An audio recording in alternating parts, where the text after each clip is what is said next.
now listening to the real. Man, I appreciate them dudes for talking about The raw. Wait, they were talking about The relatable. That's exactly what I've been going through. The Relentlessly Real Podcast.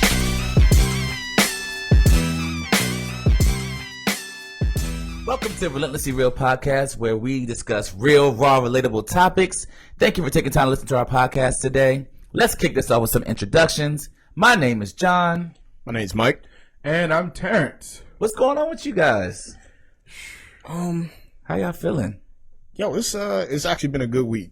And it's kind of on to lead into our topic for today, but it's been a good week with just, being at home with my wife, the different challenges that we had and like the upsides that we had this week too. It was just overall a good week in spite of. So I'm good. That's what's up. What about you, T? Man, first full week of school is done. I know you're happy. Yeah, man. Yeah. Every time. You survive. Do you count down? Do you count down? Yes, and I go to happy hour. Every day or every Friday? Talk about it. Man, it's like I just can't wait to that. When that last kid gets on the bus. And you do elementary? Middle. Yeah. Middle. Okay, Just my like- bad. Man, Is it equivalent to like kicking your shoes off when you get home? it's just draining. Like even when you get home, you have all these plans, but when I get home, I'm gonna watch this. I'm gonna watch this, man. I can't wait to get home.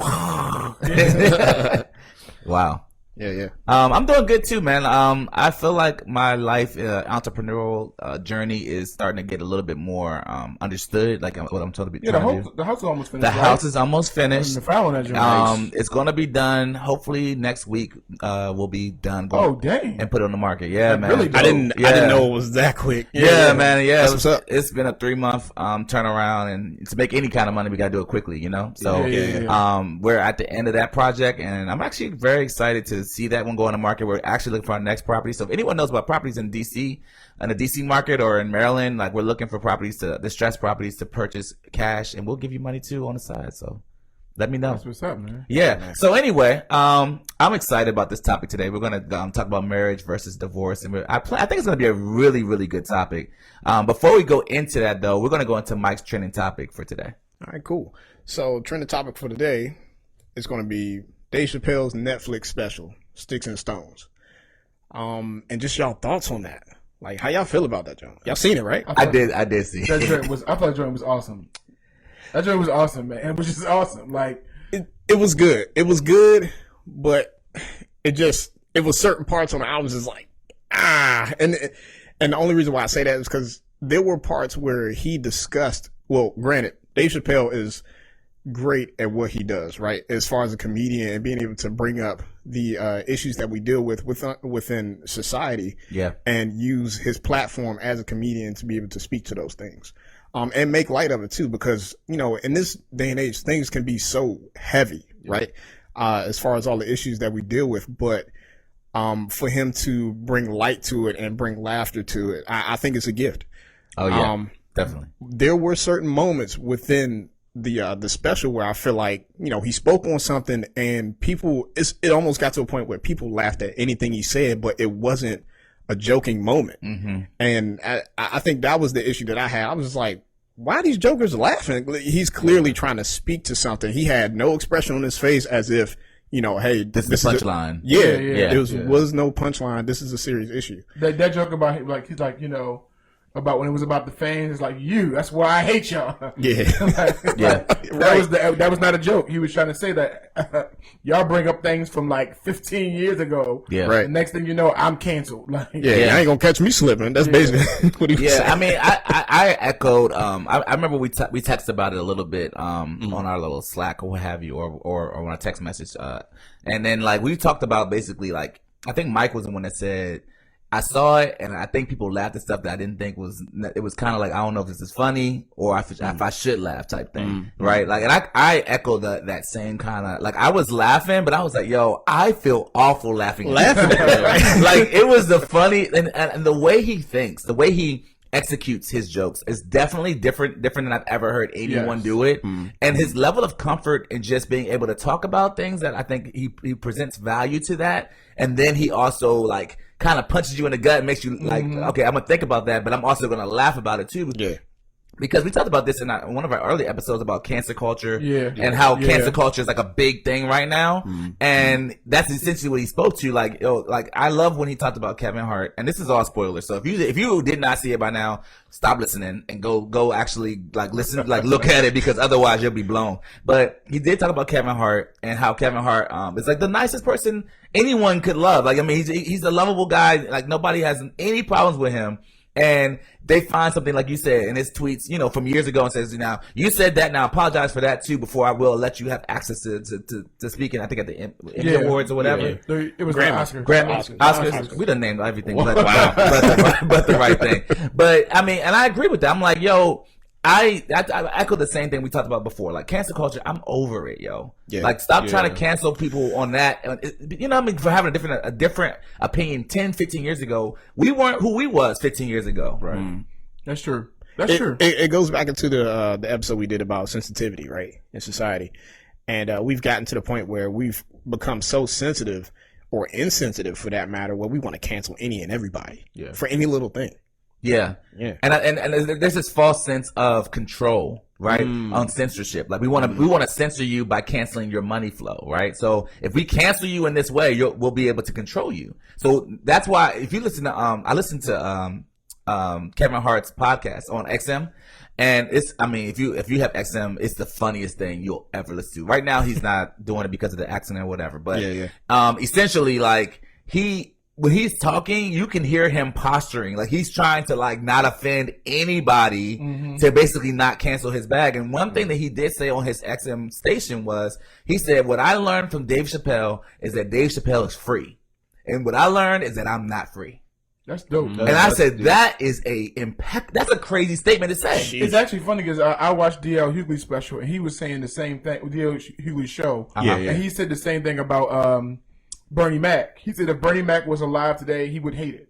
Yeah. He said because Bernie Mac was the type, but he said what he said. Yeah. And if you got offended, oh well. He kept it going. He said he was alive today, the way we are with social media, the way it's like he would be miserable. Like, absolutely. You know, like miserable. And I think what Kevin Hart was also stating was like people's bags, like, they depend on him. His success, he got to carry everybody on his back, right? So like, he has a company, a corporation, whatever. Like, so if he goes down, everybody goes down. So he can't even use humor and leverage humor the way Dave Chappelle has. So Dave Chappelle walked away, everybody knows, back like 10, 15, well, what was that, 10, 15 years ago? Yeah. Like, from a $50 million deal for his show. From Comedy Central. And then essentially got a $60 million deal from Netflix. You know, and like that currently. And so, but I think he doesn't have to bear the weight of people's careers lasting off of what he says anymore because of him walking away. Yeah. Kevin Hart doesn't have that freedom to say what he really thinks and feels. And that, it almost made me feel like, yo, you're more of a politician than the politicians are. Yeah, that's real. Wow. Yeah. Because they don't get canceled quickly at all. How is Donald Trump not canceled? I was literally thinking the same thing. Yeah. Like, I've been wanting to say that. It's like the whole conversation. How? Like, Donald Trump, you're canceled by me. I don't care if nobody else will do it. No idea. Like, he says everything that's offensive on every type of topic, and everybody's like, yes, we want more. And then like Dave Chappelle says it, and everybody, it's an uproar. It's an uproar. Yeah. And so for Dave Chappelle, I applauded him. I was like, you know what? You said what you felt, and you didn't allow people to sway your thoughts. And I appreciate you doing that. And you bagged the deal before you even, you know what I mean? It didn't really matter. Voiced it. So it didn't matter what you said. But people I think, going back to Mike's point, people have a propensity to laugh when they already know it's a comedy show. So I felt like when he started like saying whatever, it went like it was going to be laughs. And then like the more he said stuff, he's talking about transgender, he talking about LGBTQ community. He went there on every type of topic, and everybody was just laughing. And I was like, man, I laughed. I was like, God, I just feel awful laughing at this. But at the same time, I can't say some of those things. I would. It's the stuff it's not even stuff you think. Yeah, I felt like it was like deep rooted stuff that you didn't even know was in your heart, and you just like, that actually was what I was thinking. Pretty funny. So the Dave Chappelle, that was a dope. I think I would give it an A. Yeah, I still give it an A, regardless of the things that were discussed and the things we experienced through it. I think I think right now, in my opinion, he's the GOAT. Right now, I was just about to ask you, like, do you think he's the GOAT? I think he's the GOAT right now. Kevin Hart definitely is not the GOAT as far as like stand up is concerned. Like I think he's so saturated. Like he's been like overly exposed that people are like, yo, we good. I don't think as far as stand up, Kevin is the GOAT. I think Kevin might be the GOAT as far as a comedian, all around a comedian. Period. He's funny naturally. Yeah. Like the dude. I mean, on XM, I literally be laughing out loud, like at his, like literally at his everything. And as an educator, he was probably the student that I hated. Oh yeah. He probably would have drove my classroom insane. Oh yeah, for sure. So I mean, I agree with you. I think that Dave Chappelle's a GOAT right now, and I think that for our lifetime to experience somebody that is doing what he's doing and doesn't really care about people's opinions, it made me feel more emboldened to be like, you know what, I'm not gonna be scared of what I think and say what I think because everybody else is telling me what to think anyway. I'm still not gonna say mine though because I'm not. Well, you're an educator. You would lose. You would lose your bag. Yeah. But Dave, I'm gonna live vicariously through you. Yeah, absolutely. There you go. So today we're going to talk about marriage versus divorce. I'm very excited about this topic. We actually have a good friend of ours, Mr. Antonio. Yes. He is on the podcast with us. Antonio, he's a higher educational professional. His hobby is he's a foodie. He'll talk about that, I guess, if he wants to. And the fun fact about him is that he enjoys skiing, which I did not even know. And we've been brothers for like... I've known him for like years. I didn't even know he skied ever. I can't even... I'm trying to picture him skiing, and I just... And you know what? I just see somebody tumbling. And you know what? He's probably the GOAT, actually. Out of all of us. Yes. Skiing. Like, Yes. He's like, y'all ready? Goggles. He's Let's here. get it. He's here. Are you the GOAT of skiing? Yeah. I mean, I got Killing the it. technique down, so I think I'm good there. But Okay. Let me find out. it doesn't happen often. What's your favorite food? I love tacos. Come on. Tacos. I just started getting to tacos. My wife would know this, but tacos and dark liquor are my thing. Like together? Or Or separately? You don't care either way. Nope. Either or. Wow. Okay, I'm with it. Yeah. So we're going to talk about marriage versus divorce. So Tony, can you give us a little bit of a idea of like what's happened within your marriage and just give like a pre-story so everybody can be caught up as to, you know, why we maybe brought you on the show. Yeah. So, currently married. It's been a year. We celebrated our anniversary on August 24th. Happy anniversary. Thank you. Happy anniversary, Thank you. bro. Happy anniversary, How many man. years? 1 1 year. All right. 1 year. We met in 2017, actually. But prior to that, I was married for 2 years, but was widowed, and that's how my new marriage began. And she passed away. You were how old? I was 27, actually. 27. Yeah, And widowed. widowed. Wow. Yeah, man. And then you met your new wife through where? What, like, how'd you meet her? Actually, I met her on Bumble, which is a dating app. Oh, Okay. Which was funny because I was listening to your previous podcast and talking about dating and different avenues of dating. But yeah, we met on Bumble. I was on there for about not even a full 48 hours before I shot my shot at her. And Bumble stock has gone up. Just like that. Just like that. It's great. I Wow. shot my shot. Used the resources. I refreshed it for another 24 hours. Yeah. The connection that I made, and here we are. Wow. Yeah. So Married through Bumble. Yeah, fellas, ladies, shoot your shot. Phil. That's an inside joke. Anyway. He's gonna hear that. I know. So we're gonna just go down the line of some T to Mike and I myself. How long you guys been married? How long you been married? And where did you meet your wife? I've been married since 2012. I met her. Well, she's actually from Indiana, but I met her in Baltimore. We joined we're mutually part of an organization, and she flew her down here for her induction to the organization, and that's how we met. And we stayed friends for a while, and she came to visit for her spring break. And did you shoot your shot or did she shoot her shot? see, we look at this different ways. like she's going to hear this and be like, "You're lying." I'm going to tell you the truth. So So I feel like you're not going to tell us the truth. So It's T's Colts true. fan, Ravens fan, and everybody knows there's animosity between the Colts and Baltimore because that's the team that just picked up in the middle of the night and went to Indianapolis. Right. So I joked with her through that and then we had a playoff game, or a game against the Ravens and the Colts, and we were just floating. We were actually joking through social media, through like Facebook, and I lost. And so she was like, "You gotta put on a Colts hat, as a part of the deal." And so I posted my picture of me in a Colts hat, Okay. on Facebook, and people didn't know, like, why are you doing it? People didn't know that, but that's because we were joking back and forth. Okay. She's all the way in Indiana, Okay. and so we just kept talking back and forth, and then we had a convention in Ohio, and so that's not too far from her. So she was in Ohio, and I was sick, and so she was like, "Oh, well, let me go find some medicine." So she's like, I can't. Y'all gotta wait, y'all, because I gotta get him some medicine. And we're just friends. Y'all about to say y'all weren't dating. We weren't dating. Wow. So I'm like, all right, like nah. Okay, where is this going? Where is this going? And then, so it was a mutually shooting of the shots. Okay. So her giving the medicine was clearly. Yeah. Okay. Flirting back and forth. You know how it is. That's what's up. Gotcha. All right. What about you, Mike? Been married for 3 years. April 30th. Wow, it's been 3 years already. Okay. Yeah, it's been that's 3 quick. years, man. Okay.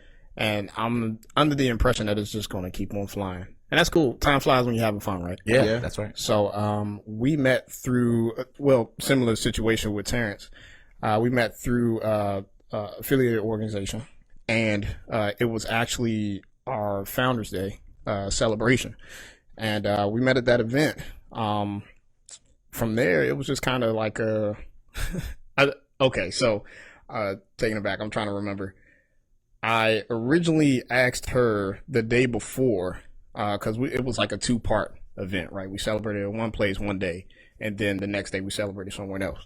So the day before, I asked her, did she want to go get a bite to eat? She was in the car with one of her friends, and funny thing is, she was driving her mom's car at the time, and I seen the baby seat in the back. So you thought she had a kid.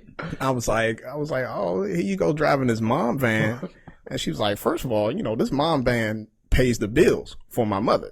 So I was just like, bet, okay, so I see where that's coming from.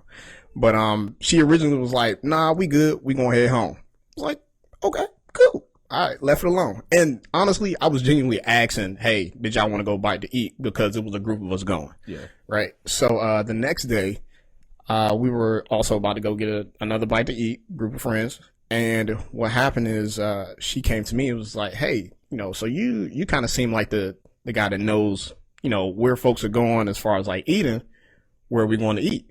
It's like, yeah, I told her, hey, we going to go to this restaurant or whatever. Let me get your number. And I can, text you directions and all of that other stuff. Slide his shot. Right. Slide, brother. So, from there, we were literally at separate tables at the restaurant, texting each other while we were there. Hey, you ready to head out? All right, cool. Let's head out. But we didn't ride home together or nothing like that. It was just like a mutual agreement. Hey, it's time to go. Let's just go. And, it went from there. Yeah. Okay. Jeez. So then you started dating and got married. Say that again? Yeah, I started dating and got married. Yeah. We dated for this was November, so we started dating around that time, towards the end of November, into December, and then we finally designated like, hey, in the new year, we were like, hey, is this official? Is this a thing? Yeah. Funny story about that too. So women are so funny. She gave me a call one day. It was like, yeah, I was talking to my friend the other day, and we were trying to figure out, my friend asked me, hey, are you two together? And I was like, just like laugh it off. But that was her way of gauging where we were. And I told her, I was like, you daggone right, we together. I'm spending all this time with you. Right. I'm spending money on you. Like, I'm committing like all of this to you. Man. Yes, we are together. Like, money first. You spend a lot of money on it. Okay. Yeah, but from there into the new year, we made it official. Yeah. And then after that, it didn't take long, literally months after that. Because when you know, right? Yeah. And that was something that my brother had mentioned to me a while ago. I asked him, I was like, hey man, how do you know when you're ready to get married? He was like, if you got to ask me that, you're not ready. Yeah. And as a man, like when you know, you know. I agree with that. And it was literally months after that where we were like, okay, we're gonna do this. And we started planning. We got married, and went from there. Okay, so I met my wife Jovita in college. I met her in choir. Actually, I was over the choir at Towson University at the time, and she was the alto. And so I was looking. I was like, "Oh, look at the shawty over there in the alto section." Right, no soprano. Yeah. Look at that cutie in the back. And so not long after seeing her and kind of noticing her, because she's very quiet, soft spoken, as you guys know, but she's a soft spoken individual. So I kind of was all around campus, like everybody kind of knew me at that time. But when I did finally meet her and like sit down with her, we were like, actually, I remember we were at Towson at Chick-fil-A, actually. Well, the Chick-fil-A at Towson, they have an on-campus, whatever, Chick-fil-A. And she was sitting there and talking to her friend, and I was like, let me just sit down and talk to these, the two of them. And we were talking, and actually at the time, her friend basically called her a hoe, like in front of me, and was like, yeah, she's all around. I was like, wow. Is she? 'Cause she's very quiet. I didn't think she was. And so it kind of turned me off a little bit to her. I mean, very, minuscule, but not long after I got her number, and she called me. Actually, when she called me, because I tried to be slick. I gave her my number instead of me trying to get her, because I was like, I don't know, she might just carry me, because from what I heard on campus, she carried a lot of the guys. She didn't date nobody on campus, and so when I gave her my number, she called me, I think, later that night, and I was hanging out with some of my other friends, and so one of my other friends that was a girl picked up the phone when she called.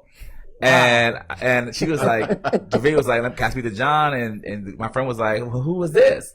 And I was like, wow, give me the phone. I'm about to lose her. So, and it ended up being good for us. Obviously she still holds that to this day. She still holds that to my, we still joke about it. As she should. It's on your tombstone. Yeah. It's on your tombstone. And we've been married, now for 6 years, man. We just celebrated 6 years. Congrats. So I'm excited about where we are. So I know for most people, we talk about the first year of marriage. Was the first year of marriage hard for you guys? Or I'll go first because I know I just ended up. But like, I'll just say for me, I lost my mother like right before I got married to cancer. So I got married a month after my mom passed away. So our first year was like basically our first 6 months was on autopilot. Like we just like served the purpose of like, okay, I live here with you. Like it was very, very little communication and talking and issues and fighting. And when I did fight, it would always come out through anger from losing my mom. And we would kind of discuss it days later after I got angry or whatever and went off. So I don't really attribute our marriage being hard to the marriage itself. I attribute it more to losing my mom. But I want to know from you guys, like, was marriage the first year rough for y'all? So for me, the marriage wasn't hard. It was more so the different things that we had to adjust. Because when you're newly married, you're used to like being by yourself, right? As just being single. So you're used to doing certain things. But now that you're living and cohabitate with like another person, you have to kind of shift those things to be respectful of one another, to ensure that everything's copacetic. So it was like little stuff like where to put certain things around a house, or cleaning up a certain way or whatever like that. I think what helped with that to make that a smoother transition is that we talked about a lot of things even prior to marriage. So having certain conversations, gauging, lifestyles now and what they're going to look like in the near future, when another person is introduced in your life for the rest of your life. The first year wasn't, for me, it wasn't that bad. It was just like little nuanced things like that. Okay. What about you, T? My first year was hard, so. So nothing like what he just said. But so I think is interesting is that like so far, like all of us, I think even, and I know about Antonio, all of us have like way different situations. Mm-hmm. Some of it might not be the norm. So my first year was hard because I got married in June. She was pregnant like soon after. So I want to say August. And so I didn't really get a chance. My first year was my wife is pregnant. Yeah. And any guy knows. Was that intentional, or obviously you were having sex, but like, did y'all talk about having kids like off the first month? Yes, because and I always think some things are better with plans. I was older, so I wasn't 30 yet, but I was turning 30 that year. Yeah. So if I'm correct, I'm trying to think correct. I believe so. And so my ultimate plan was I don't want to be close to 40 having kids because. Like I was very active, and I didn't want to be. I knew they would grow up, and I wanted them to be active. Yeah. When they got older, so that's why it was planned. So it wasn't. That was an idea, and then so she was ready. She's big on family. Okay. And so we both thought we were ready, but you're never really ready. I don't think you. No matter how much ready you think you ought to be married, I don't think you're ready to be married. I think that's a common thing that I'm constantly hearing from folks that do like get married, have kids, whatever like that. It's like you can try to prepare all day, but you never really know until you in it. Yeah. And that was the thing. So looking back at it, I actually do not advise that on anybody. I think I was telling John too, like before he had his kid. And so it was I never got a chance to really know her as a wife. I didn't. She was immediately like girlfriend and then immediately baby mama.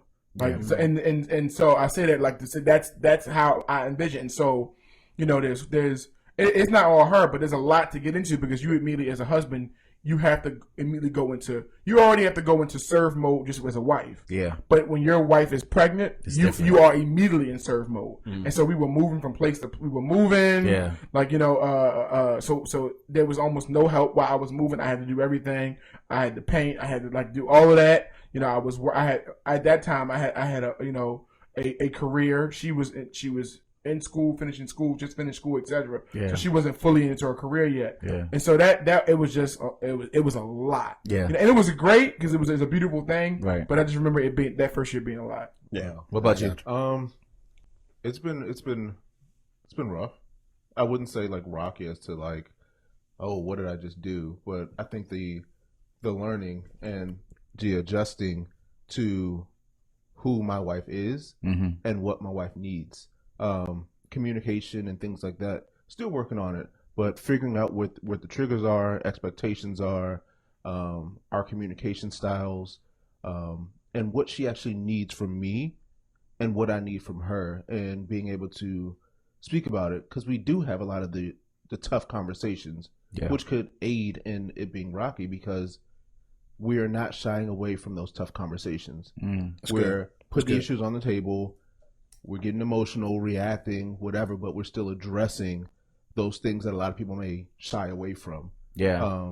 And I told her, I said, what helps is that we can come back after those conversations and continue our marriage and our happiness and experience life together, even though we're having these tough conversations.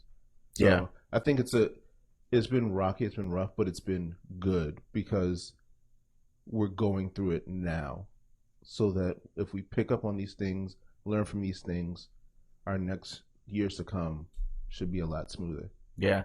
How did you guys? You mentioned a little bit like you just know when she's the one. I actually didn't have that as a reality for me. I knew my wife. So like I dated my wife for a long time, and I'm not saying she wasn't the one, right? But I am saying more so like it wasn't like, oh, I just know. Right. It was more of a thing like I wanted to be sure.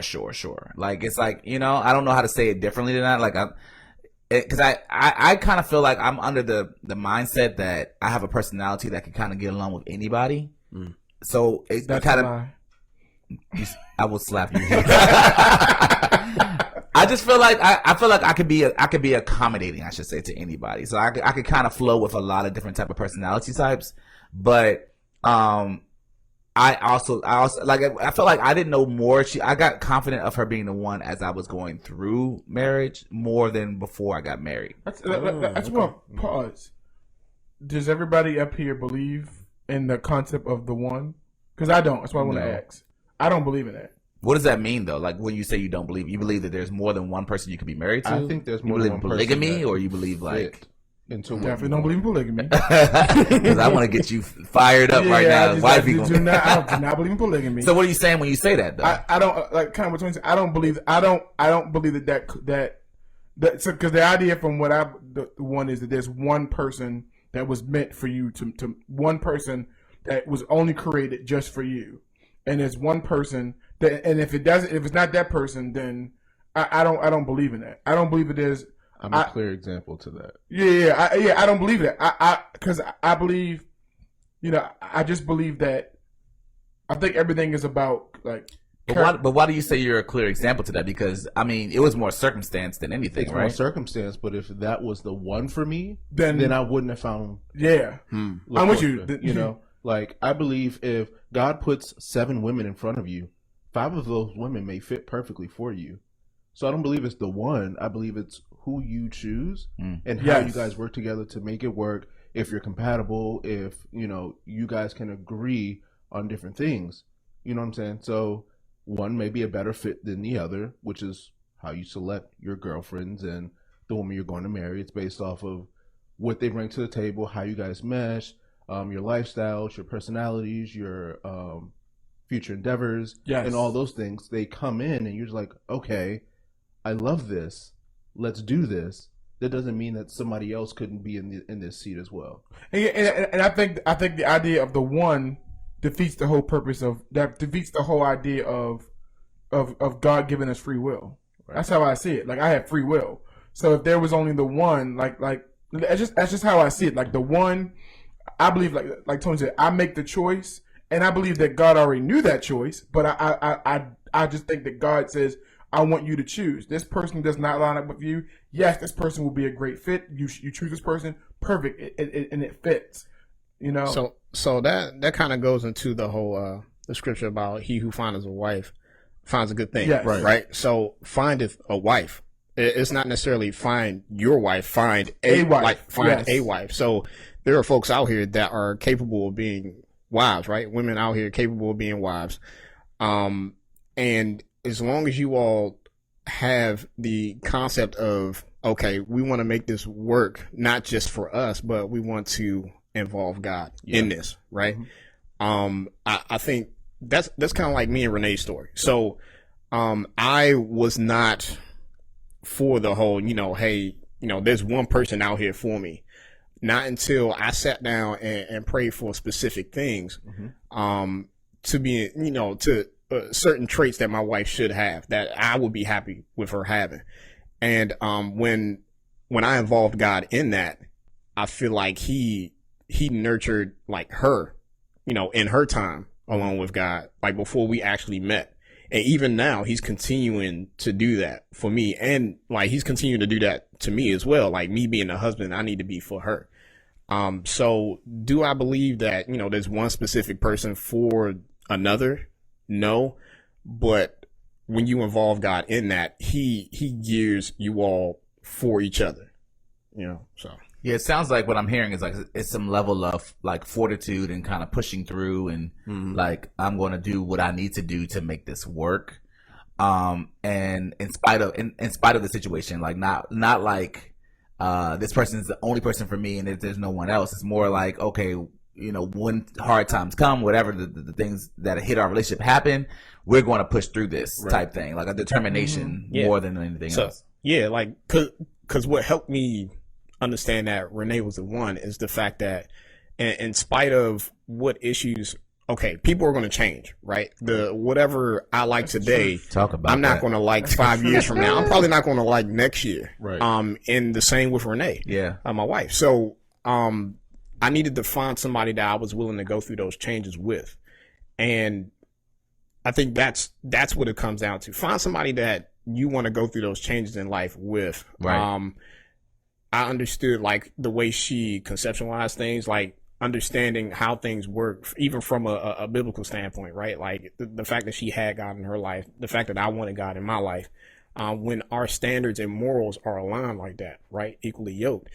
That gave me an understanding of, okay, how she perceives things, how she perceives life, how she conceptualizes things. Yeah. And, that helped me determine like, okay, like I can potentially see this going in a good direction. I can see this. Yeah. I can see this happening. As you said earlier, there are things that you saw that confirmed, as we went through. Yeah.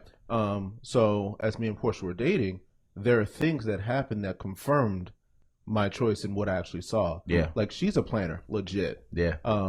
When I got my first apartment, she literally had an Excel spreadsheet of all the apartments, their amenities, their monthly cost, and everything. Yeah. And she said, here are your choices that, we've seen. Let's go check them out. Right. And you can make your decision off of this. Mm-hmm. I would have never, ever done that. And even moving forward, her budgeting is amazing. Yeah. Like, amazing. Yeah. And I'm just So what like, you're saying is you turned off by budgets and spreadsheets. Like, oh man, Like, that spreadsheet, girl. lay that budget on me, girl. Right, and sometimes I get frustrated, but she's like diligent. Like, if one penny is off, she's going to update. That's budget. big though, man. She wants confirmation numbers of everything. Like, that is not me at all. But seeing these things, she's what you're not, basically. Yes, and I can be strong headed, stubborn. You're kidding, you? Yes. It drives Portia crazy. I believe you. I don't know why you. I mean, she can be like that too. Yeah. So it's like she has what I need. Yeah. And I think how I am helps her in different ways. Right. Like, she's a goer. Like, she will go. Yeah. But I'm just like, no, stop, relax. Like, It brings balance, right? Yeah. Brings balance to this can be you done all's in an hour relationship. or tomorrow. Yeah. Life is still going to be the same. You don't have to stress yourself out at this very moment. Is that one of your pet peeves? Like her, like that she always has to go, or do you have any pet peeves? I think I have a lot. What's your biggest? Yeah, I think what you said, like forcing yourself to get everything done and stressing yourself out until it's done. To me, it's just like, it'll get done tomorrow or whenever it gets done. There's no need to stress about it. If the dishes are driving me crazy right now, just do the dishes. I'm not going to worry about vacuuming the floor to stress myself out. Yeah. Gotcha. All right. So, I want to dig a little deeper, and I'm going to have to do that right now. Y'all ready? Dig. Yeah, because y'all sounding like a perfect marriages right now, and I'm like, I want to get into the ugly stuff. Give me an example when you guys have had to put your foot down in your marriage. Oh yeah, y'all lean in now. Negroes is like, oh Jesus Christ. I've never done that, and I never will do that because marriage is an equal. Man, whatever. I think putting my foot down, it comes to like saying no, like no, and that's it. Give me an example when you said no. Like, give me an example of that. I can't even remember because it doesn't happen that often. Yeah. So I'm not like you're not out here saying no every week. Right. I'm not out here putting my foot down like this is a no. Like, every week something's coming. No. Yeah. It's not like that. But I think there are times where I don't have to put my foot down, but because she feels my energy. Yeah. And she feels like my objection to whatever's happening. Yeah. So then it just stops. You know what I mean? Right. So it's not like I have to put my foot down or I have to. She feels you pushing against her on it or whatever. Yes. Okay. And it's like, I see it, I feel it. I'm just going to stop because I don't want what may come if I keep pushing it. That's just pausing there. That's an important part too, though, because even that, like, kind of knowing your spouse to know, I don't have to even talk about this with him or her. Like, I get it. Like, and I probably should let this die right here. Yeah. Because there's some people that are married and they're like, oh no, I'm going to do it. And he going to just deal with the consequences because I just do it. And then that leads to something, right? So that's important. What about anybody has any instances when they put their foot to down? kind of add to what you just said? Okay. Like that goes against the concept of marriage, right? Like becoming one. So when you decide to do something selfishly, and that can potentially affect your spouse, that's automatically going to cause animosity. I just feel like the first 5 to 7 years is just you trying to be selfish, though. Like you being selfish and kind of trying to learn how to integrate into non-selfish acts. Because I felt like when I got married, I was 100% selfish. Because if you think about it, you've been single by yourself for 20 something odd years. Yeah. You've learned how to be selfish. You've learned how to be about yourself. And then you get married to somebody, and then now you're supposed to be selfless. Sometimes you're not conscious of your selfishness. Yeah. Like you Most of the time you're not fully conscious selfish, of it. Yeah. and you're just not aware. You're not aware because you've been this. Or you've been by yourself, and you had no reason to deal with it. And I think so. I'm gonna answer your other question. I think to me that's been my biggest hurdle, is because anybody who knows me with money, if I have it, you have it. Let me hold $20 right now. I got it. If you really need it, you don't need it. But don't tell me what I need. You said you would give me stole money. if I got it, like I've always been like that, and my mom is like that, and so I'm like that. So people see me like, yeah, he's so giving. And then I got married, and I realized the one thing I am selfish with is time. Okay. I cannot if I have my agenda, and I realize it's the littlest things. I'll give you a perfect example because I know this is my wife's pet peeve. If I've gone to work and I'm coming home, I've already mapped out what I'm doing when I get home. I have mapped it out. If it's Monday Night Football, and we don't alternate days to watch the kids, but we pick days in which we where someone has more of the lead. Someone gives a break. Yeah, exactly. Okay. So it's if I've mapped it out, and if this phone rings. And it always rings when I'm literally about to hit the corner to my driveway. Yeah. Can you stop at the store and get? I'm just like, and this thing makes it worse. It makes it worse is because my wife works from home 3 days out the week. So it's always like a Monday, Wednesday. You've been home, but can you stop at the store though? Can you stop at the store? And the thing is, I've worked at John. When I say I can't tell y'all, when I say. I had to realize, God has been revealing, this is an area for you. Because when I say it immediately stresses me out, it immediately frustrates me, and I'm like, there are some times when I've said no, and I'm like, yo, you really could have done that. Yeah. Like you could have done it. But that's when I realized, oh, you're selfish with time. Yeah. Like even at work, if I've planned this out and someone asks me, it's just like, I have everything mapped out. And when you have kids, and when you get married, your time is literally no longer your time. That's true. It's just not. And so that probably has led to some arguments. It's just because I could have done it, and I'm just like, I have a huge problem with everything being my wife's way. Like that drives me crazy. So like I told you she's a planner and everything. Like this move, whatever. She's planned everything out, and I'm just like, why? Like why? Why does it have to go that way? Let the itinerary go. Why does it have to go this way? And there are times when I am like devil's advocate, so I like purposely like throw something throw a wrench, to like mess it up. But it's just like, why can't I just let her be great at all of this? If I don't agree with it or I don't understand it, why can't I just let it be? Because this is where she shines, Because it's just like, does it have to still be your way? Yeah. But it's like, what is the problem with that? That kind of goes into like seeing the marriage from a bigger picture, right? Y'all supposed to be team. Like, y'all the team, right? So whenever she or you, whoever shines in a certain area, and you feel a way about their shining or whatever they're doing, ultimately it's like okay, is this going to be productive if I decide to throw this wrench in here? Is this going to be productive if I decide to give my 2 cents right here in this moment? Right. Or can it wait? Or can I just be like, you know what? It's actually not that serious. Let me go ahead and let you do your thing. Yep.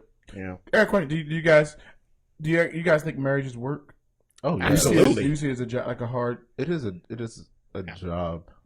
Absolutely. It takes work. I think saying work, I don't know. It just it almost feels like it's like not enough of a powerful word. I thought you were going someplace else with that. No, it's just like, it's like saying it's work is like, it's not even that. It's like, it is a mirror of who you really are. Like it shows you the realness of who you are. And to me, that is the hardest truth that you got to deal with. And it's like, I am really this person. Like, this is who I really am. Not who I've projected myself to be to my friends or my business partners or whoever, like church people or whatever. Like, this is who I really, really am. And I'm thinking, if we brought all our spouses in, they could tell you. They were like, yo, this guy, for real. You know him as John and brother, right? Like, we all here brothers. Yeah. But you don't know him as married. You know what I mean? John, a spouse or whatever. And my wife and I think our common theme in our marriage would be, John, when you're out with everybody else, you give them the best part of you. Yeah. And when you're home, you're just, because when I'm home, I'm not like how I'm with y'all. Like when I'm out with y'all, I'm like, yo, I'm the life of the party. Most times I'm like, yeah, let's have a good time, crazy. Yeah. I get home like, yo, I don't even feel like talking right now. That's scary because I already don't like you. So if I got to imagine that, right? Something I've been thinking about like this last week was, do I treat my coworkers better than I treat my wife? That's what I'm saying. That's like when conflict comes up, not even just coworkers, but friends, even, right? Like, yeah. Because at work, I'm like, when conflict comes up, we talk about it, or I'm just like, you do you, whatever, or whatever it is. But you get home and conflict comes up, and it's like, it turns into an argument. What do you mean I'm this way? So it's like, it's like, what am I doing? And then the question I want to pose to you all is, do you feel like if you all changed all your ways, would your marriage be a lot better? No. Okay. I know for sure that no matter what our marriage has become, if I happen to knock off everything on the list, there'll be something else. Yep. Because what happens even as you're knocking that list out is that she's still changing. Mm-hmm. So TDJ said something that I thought was very profound. Was like he says anyone can be married to the person that they initially marry. It's about who they become. That if you could be married to that person. Do you think can we pause that for a second? Because that was a huge, I was like, crap. Because 5 years ago, I was like, yo, this is the one. Yeah. Now I'll be like, Shawty, you hate. I'm about to ask you a question about that. Do you think that, because I have an opinion, do you think that women evolve more in marriage than men? What do you mean when you say evolve more? So do you think women go through more changes in marriage than you might go through training? Because we're doing broad strokes right now. Because I don't think every woman's the same. All right, gotcha. Okay, so do you think your wife has made more changes in marriage than you've made more change than you have? Mm-hmm. I understand the question. I think that I think it's okay. So I'm gonna be real. So our marriage, we have struggled with the topic of divorce in our marriage. Mm-hmm. Okay, now I'm kind of jumping ahead because that's kind of what our topic is about, right? And so when we did have that moment in our marriage, we were like, yo, I don't even know, right? At that point, I was kind of like the one putting forth more effort, I felt like. Mm-hmm. And I felt like that kind of kept our marriage together, in my opinion. She may have a different opinion than that. But now my wife has been seemingly more like on, if that makes sense, like in the marriage. So I kind of feel like it's who's driving the marriage forward, like who's making sure we have the date night, who's making sure that we have not that regimented life where it's like we just come home and do the same thing every single day, mm-hmm. and we're all on autopilot and we don't really talk to each other because we know we pretty much texted all day. Like I pretty much know how your day is. You went to work, you came home. You know what I mean? So when we don't allow for some random things to happen and like plan those random things to happen. Like, I like how you and your wife vacation a lot. And plan for like a random day. Yeah, plan a random day. Yeah. Because I feel like when you don't do that, like you'll look up and it's 6 months later, or you'll look up and it's 8 months later and you're like, crap, man. Like, and I feel like you feel the drain of just the day to day. You know? So I feel like, I guess more to answer your question, I kind of feel like with marriage, it's kind of like a seesaw. When she's down, I'm up. When I'm up, she's down. I agree. Yeah, I agree. And I feel like that's a really good balance to have because we're not always going to be 100% right every day. No. Man, I don't even say always. Javita, we talked about the fact that we were going to talk about this topic yesterday. She and I were talking in my study, and we were like, she was like, John, you always make people feel like marriage is horrible. Like she was like, you literally always like every time people bring up marriage, you're always like, yeah, I wouldn't do it. Yeah. Like, you know what I mean? My wife said the same exact thing. But the reason I told Javita, I said the reason I do that is because I feel like people have made marriage out to be this glamorous thing that you should run towards doing, and it's not that. It is good, but it is bad. It can be bad if you don't put the right. It's all tools. on what you make it. Yeah, like it's all on what you make. It's not like once you get married, it's all good. Like it really isn't like it's like when people talk about Christianity, like, oh, once you become a Christian and just give your life to the Lord, you know, it's all gonna be. No, it ain't. It's gonna be awful. You're gonna have some awful days as a Christian. Yeah. But and to the flip side of that, and this is why I think it's important that you and I'm finding this more and more. It's important that you find a circle to rest your complaints upon, because if you complain to, are you saying other than your spouse? Well.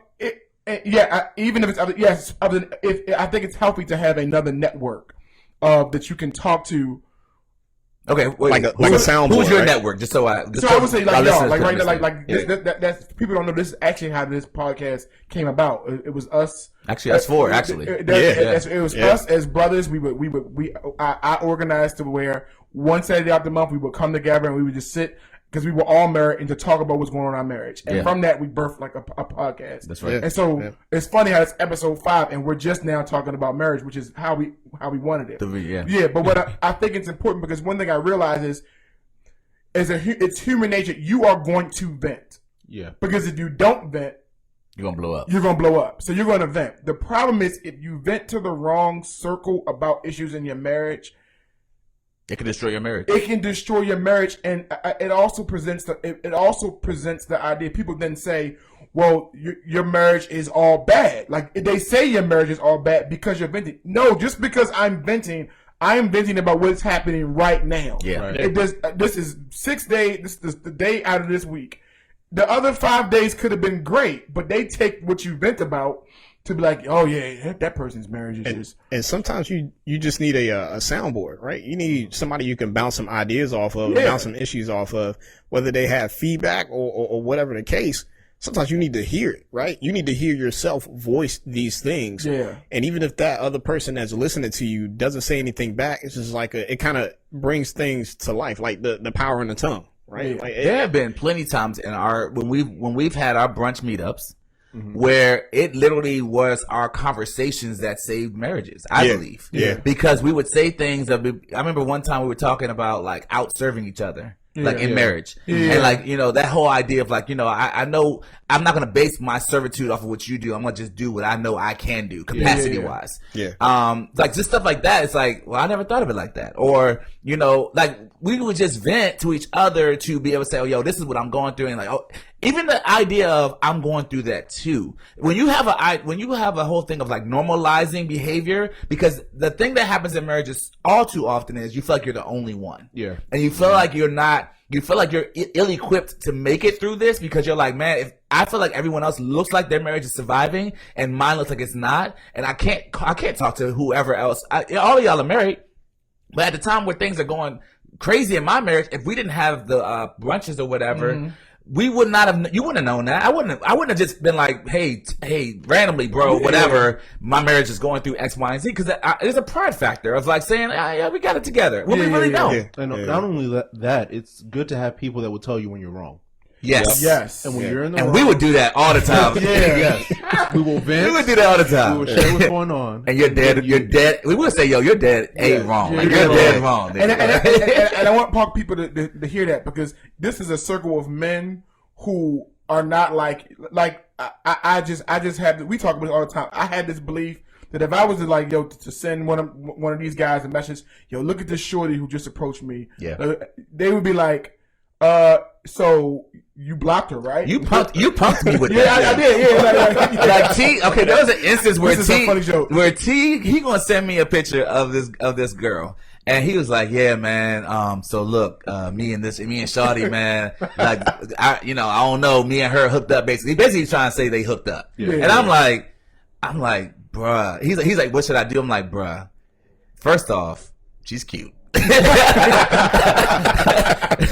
Second off, when you gonna break this thing off and tell Tanisha? Like you gotta end this thing ASAP. And like that was his first response, and I was like, I didn't say she was cute first. I was thinking it, but I was like, bro, you gotta end this. I was like, yeah, you passed. I was like, and it was a test, and I actually think this is a worthwhile thing for people that have circles, especially married circles.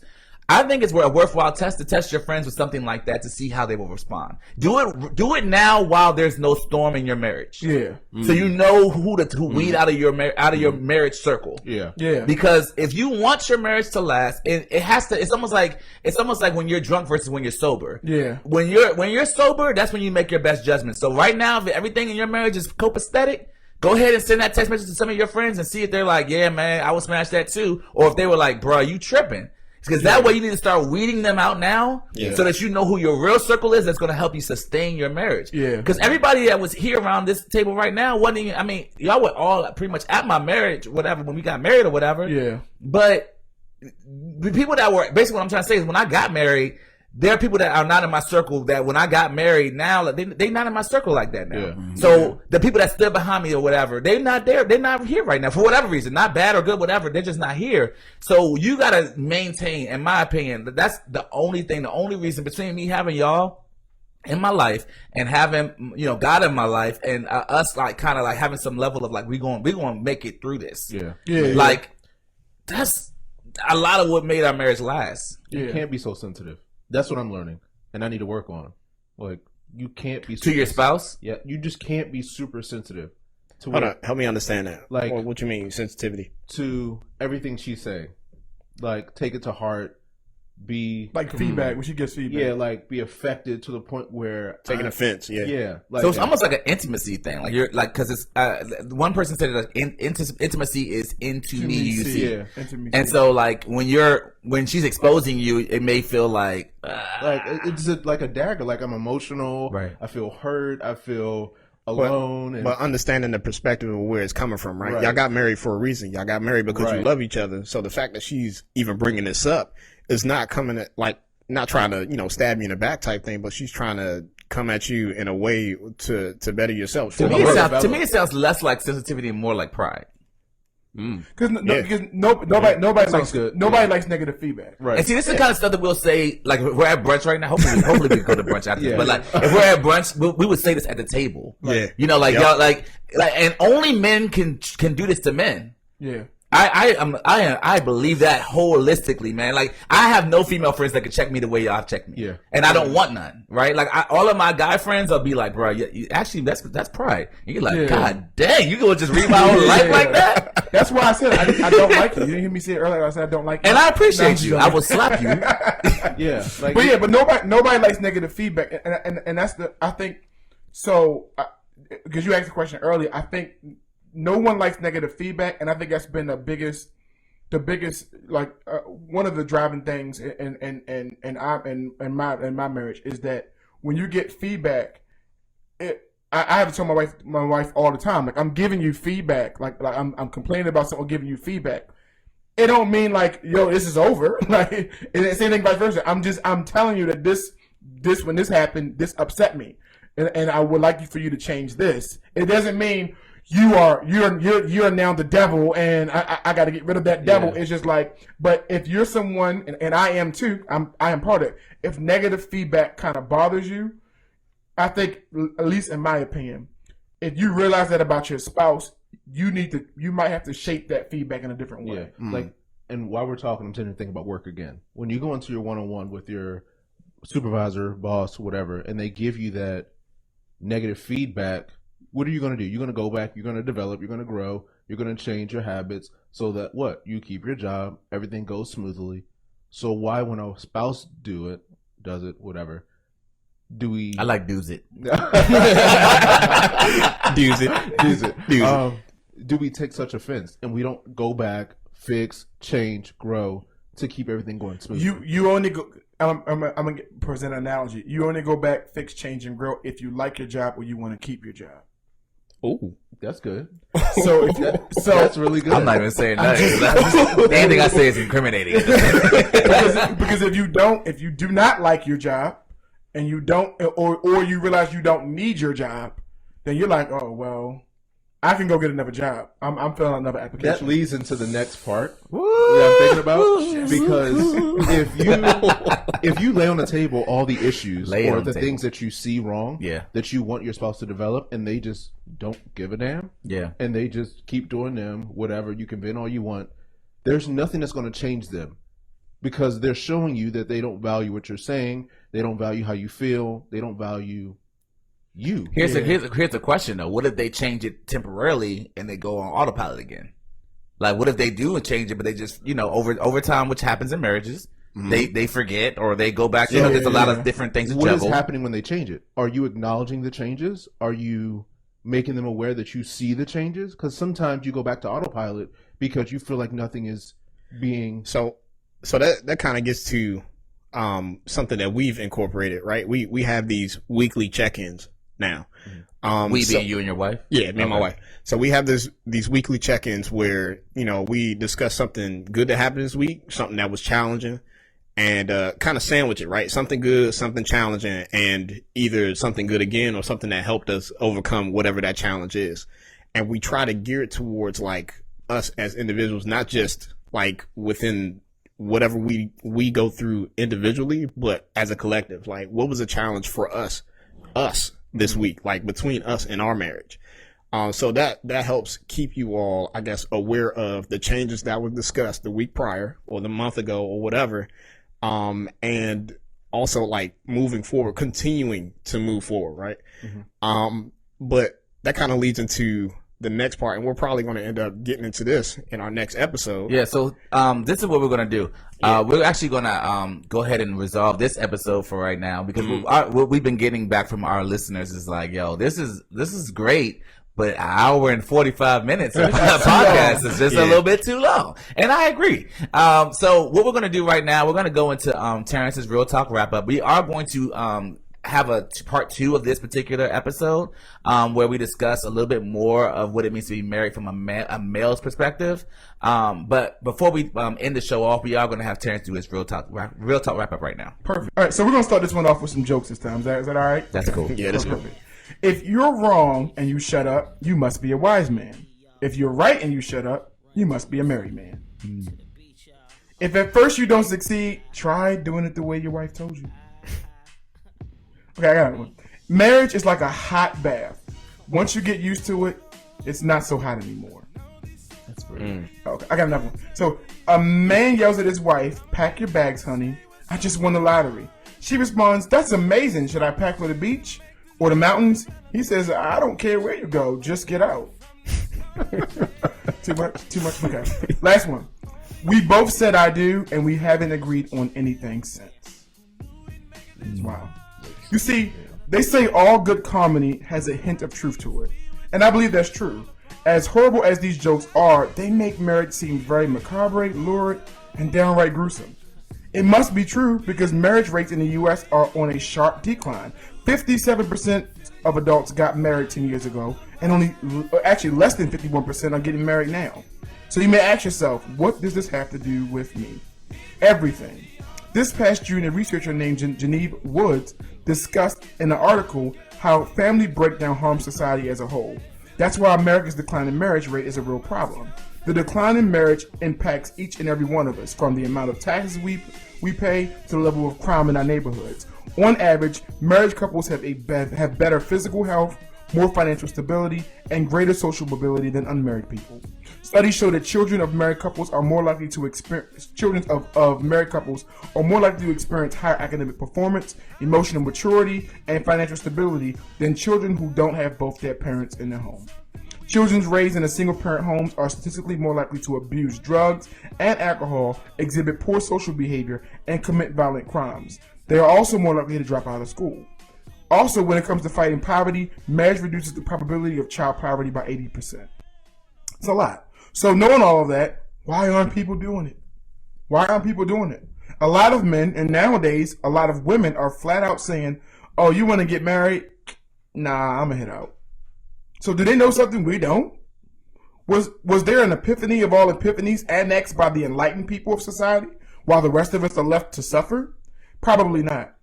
But what I do know is that us, the marrieds, have the esteem and profound responsibility to break myths, confirm truths, and peel back the curtain and reveal to the uninitiated what is on all of our mind. Why did I get married? No, seriously. What was on my mind? What was I thinking? I already have a job, a career with benefits. So why did I apply, go on a first and second, 202nd interview just to accept another position?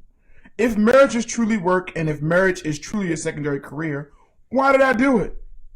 Why did you do it? You know, I can't really answer that for you. All I can confirm is that it is work, and a lot of it. And like any job, you don't want to be there on Mondays. You're sincerely and severely looking forward to all hump days.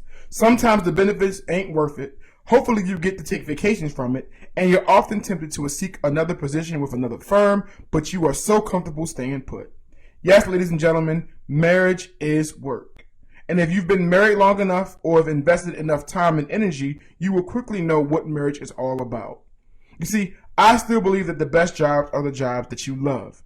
And I don't care what anyone tells you. Marriage was, is, and will always be about love.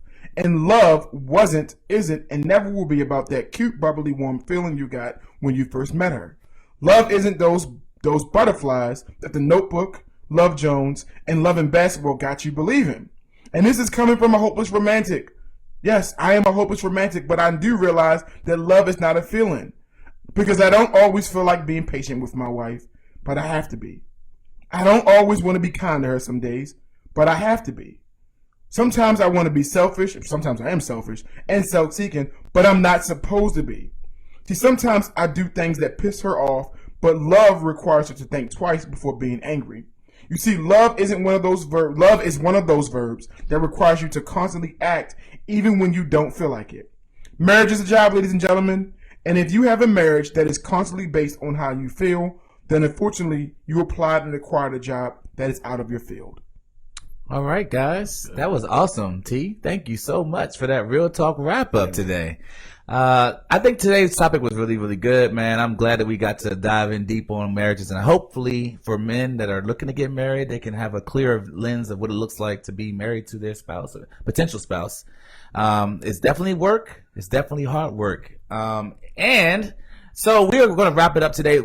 Terrence is going to talk a little bit about a competition that we have going for our listeners. So we threw this out there. We want to throw out there a little bit more. We need you to subscribe to our YouTube channel. We are giving away an Amazon Fire Stick to after our first 100 subscribers. All you have to do is subscribe to the YouTube channel, like or post a comment, and you will automatically enter. And then we will, after the first 100, we will pick a random winner out of that, and we will send you a Amazon Fire Stick. Yeah, and then after that, we're gonna do another contest. So we'll go up to maybe 1,000. We don't know 1,000 what? Subscribers. We're gonna Oh, I keep this thought you going. made money. I was like, brother, you better chill out. You got it. I may have it, but I'm not giving it away. I definitely ain't going. Can't be selfish with our subscribers. Yeah, I will today. God bless you. Anyway, go ahead and follow our page, Facebook page, Instagram page. It's the same, Relentlessly Real Podcast. And if you want to send us topics or submit topics to us, our email address is relentlesslyrealpodcast@gmail.com. Once again, that's relentlesslyrealpodcast@gmail.com. My name is Jonathan. My name's Mike. And this is Terrence. Thank you guys for listening. Have a great day. Peace.